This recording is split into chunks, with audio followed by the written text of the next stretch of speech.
Over the past 10 years, Toronto real estate prices have doubled. In fact, I got my real estate license February 2014. I was 22 years old. I was living in my parents' basement still. I didn't have kids. Totally different time in my life. And the average sale price was $533,000 that month. Fast forward 10 years and a bit since then, we're talking about the fact that condo prices are dropping and they're only $700,000.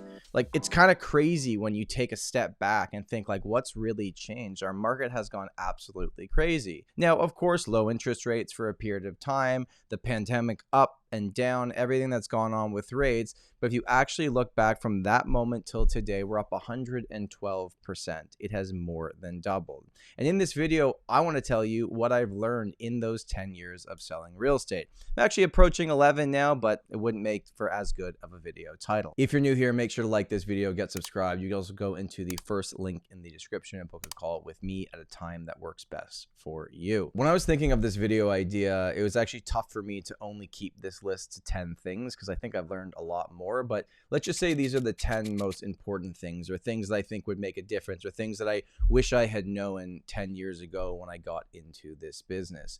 The first thing is that the banks are not your friend. Now, saying that out loud might sound a little bit harsh because there's a lot of great people that work at the bank. But when you go in there, they have a product that they are trying to sell you. And when your rates come down, they're not going to call you and just say, hey, guess what? You should actually be breaking your mortgage now because doing this will save you thousands of dollars per year. They don't. They care about making those interest payments, making sure they hit all their targets. And that's okay. I'm not saying they're bad people. All I'm saying is that they're not your friend. You and me, and I've learned this over the years, need to be responsible of your own situation and not blame other people for whatever financially happens to you. You are in control. The second thing I've learned is that Canadians don't just like real estate, they are obsessed with real estate. Now, I know I live in this kind of real estate bubble. I make content about real estate. I do it every single day. A lot of my good friends now are other real estate agents because you kind of get friendly with the people that you hang out with and talk to every single day. But I actually got to a point where, like, I go out for parties and dinners and meet new people, and I didn't want to tell them what I did. And I know that's like not great for someone that's a real estate agent and people want to know what you do because you can get more clients from it. But I'm like, oh my God, it's just exhausting. Everyone has an opinion. Most people are wrong with their opinions. And it's kind of interesting to have these conversations. Like, we have a weekly podcast, the Tom Storey Show, which we're nearing 1 million views in the last 2 years. Like, every single week, a bad week, 5,000 people watch us. A good week, 10,000 people watch us. There is so much interest in what's going on in real estate in this country. And it makes sense because you look at Canadians' net worth, but Canadians are obsessed with real estate. Going back 10 years, I don't think I fully recognized just how important home ownership was to the average Canadian. The third thing I've learned is that average price doesn't matter. Most of the time is probably how I want to end that sentence. Micro markets are the only thing that matters. Benchmark price is great. You can use median if you want to, but average price in a news headline means nothing to your situation. That is the macro market. That is everything that is going on. If you own a property, all you should really care about is what's going on in your specific pocket. What's the months of inventory? What's the average list versus sale price? What's the average days on market? What's the absorption rate? How many new listings have come to the market? That's what would matter to me going back 10 years. If I was buying or selling a property, it wouldn't be just a general blanket number of like, well, here's what the market's doing. The fourth thing I learned is that there's really only 3 things that I would be watching if I'm trying to figure out what the future of the real estate market could look like. Now, these are macro ideas, but you want to bring them down to your specific market. If there's 3 things that I would be focusing on to try to figure it out, number 1, unemployment. We've talked to chief economists on the podcast and we say, what is the number 1 factor we should be watching? My one single favorite economic measure is the unemployment rate. People don't have jobs. The economy is not good. They can't get mortgages. They can't buy houses. That is going to impact things. If unemployment rate gets really bad, the overall real estate market is not going to be good. Number 2 is immigration.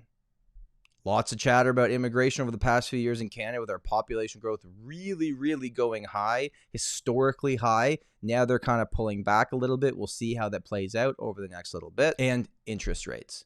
So unemployment, immigration, interest rates. That's what I would be watching. in terms of trying to figure out where the real estate market could be going in the future. Now, the fifth thing I've learned is just the gap in wealth between homeowners and people that don't own property in Canada. Lots of people were just born into better family situations. They just had money. Their parents gave them money and they got into homeownership. They're not better than you. You're not worse than them. Frankly, they were just born into a better situation. Like, it just is what it is. Then there's lots of people that had to save up, found a way to do it. And lots of people that said, you know what, this is never going to happen. Now, I realize making this point, yeah, okay, real estate agent online says home ownership is better.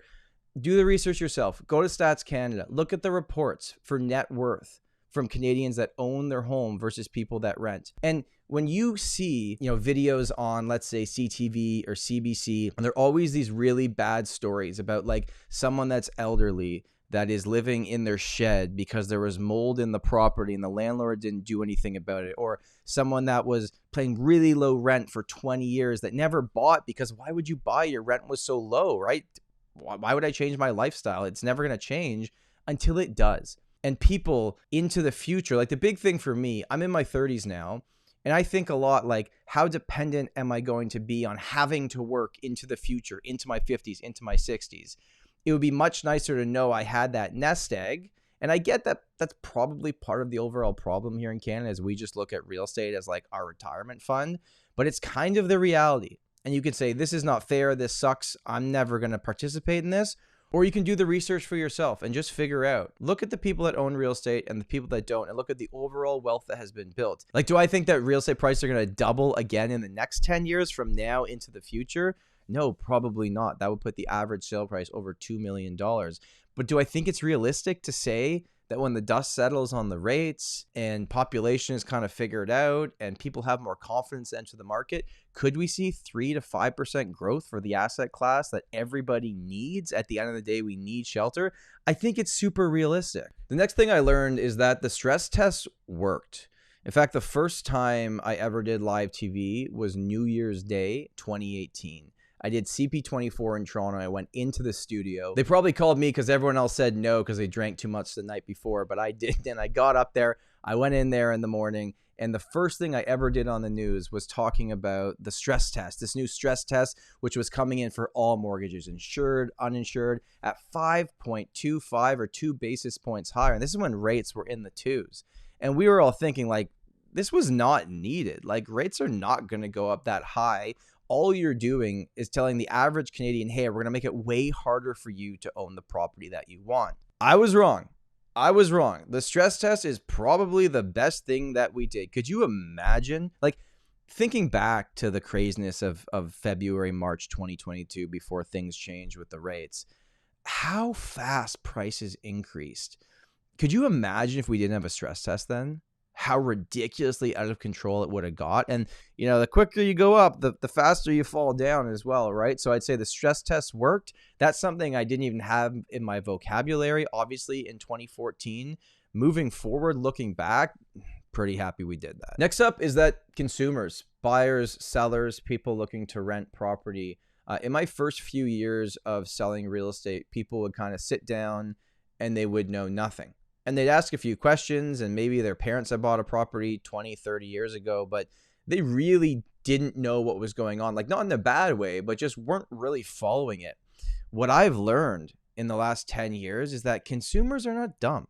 They know what's going on. They understand. They track it. There's a reason why you're even watching this video, is because you know what's going on, right? So what I've learned is that a lot has changed. With all the information being out there, I think it's a wonderful thing. People are showing up educated. They understand what is going on in the market, and they're not just 100% relying on the person that's helping them buy or sell that property. They are coming to the table with their own education. Now, my job most of the time is being able to tell them what it actually means for them, and the fact that there's things that the data can't always show if you haven't been in that property. But consumers are educated. They understand what's going on. I think it's a great thing moving forward. All right, my final 3. Number 8.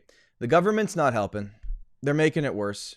They can take as many photo ops as they want. It's not changing. Like, if you look at, especially here in Toronto, right, municipality-wise at least, the amount of money, the taxes, the development fees that they are charging these developers, which, by the way, just going directly to the buyer just to build these properties, is absurd.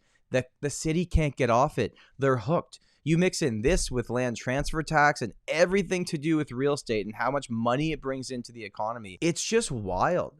And they can say everything they want. They can say they want to build affordable housing. They don't. They're not doing it. It's not happening. Jordan over at Pre-Condo probably does the breakdowns on this better than anybody else, where he like literally just shows you like what percentage each level of government is taking in taxes just to build something. It's absurd. It's crazy. It keeps growing. They can say they're serious about helping affordability and younger Canadians get into home ownership, but they're not doing anything. They're continuing to tax. It's getting worse every single year. Number 9, condos are the future for the city of Toronto, whether you like it or not. What does that mean? Well, that's what we're building. So if you look right now, that gap in price between condo and freehold properties, it just keeps getting bigger. Why? Because we're not building freehold properties. We have a certain amount of land and homes are on them, right? So you can knock down 4 homes and build 200 condos in that one area. And that's happening once in a while. And that's bringing more overall inventory to the market. But right now, I know we have an affordability issue. It's very obvious, but there's lots of cheap condos for sale that nobody wants to buy and lots of houses for sale over $1 million that everybody wants to buy. So what we need is more freehold properties that's livable for families. What we're building is these tiny condos to investors, because the only way these buildings get built is if investors buy them and they sell out 70% before they can put that shovel in the ground. The reality is density is what's being approved right now in the city of Toronto. More condos are coming. Whether we like it or not, the future of Toronto is condos. Personally, long term, and I recognize that like I bought my first condo, I invested in condos for many, many years. I want to own as much freehold real estate as possible into the future. Getting a condo can get you there faster, but long term, I want to own dirt because they're going to keep building condos. There's only so many homes. What do you think eventually that does for the value of freehold properties in Toronto? And number 10, and this comes from someone that had the variable rate for 8.5 of their last 10 years in the real estate market. Leverage in the real estate market is a beautiful thing. It is also a very, very scary thing, depending on what the market is doing. Leverage for about 6 years in a row, at least net worth, paper money for me in the sky, made me a lot of money here owning real estate in Toronto. But there's levels to this. If you over leverage yourself and things go bad, as a lot of people that bought pre-construction condos and bought properties in the peak of the market at their absolute max, they're realizing right now. And there's a lot of pain in there. Like the age-old debate, like stock market versus real estate market. Real estate had the advantage because it was leveraged money. Yeah, it's great when things are going up. Things are not always going to go up. We're going to see that dips along the way. I love if we had a super boring market for a long period of time, but at least here in the city of Toronto, we have that roller coaster market, and that's why you got to be in it for the long haul. Let me know if you think I missed anything or anything you've learned in the last 10 years of buying real estate, owning real estate, just watching real estate content here in the city of Toronto. Thank you so much for watching. My name's Tom Storey, and remember, home is where your story begins.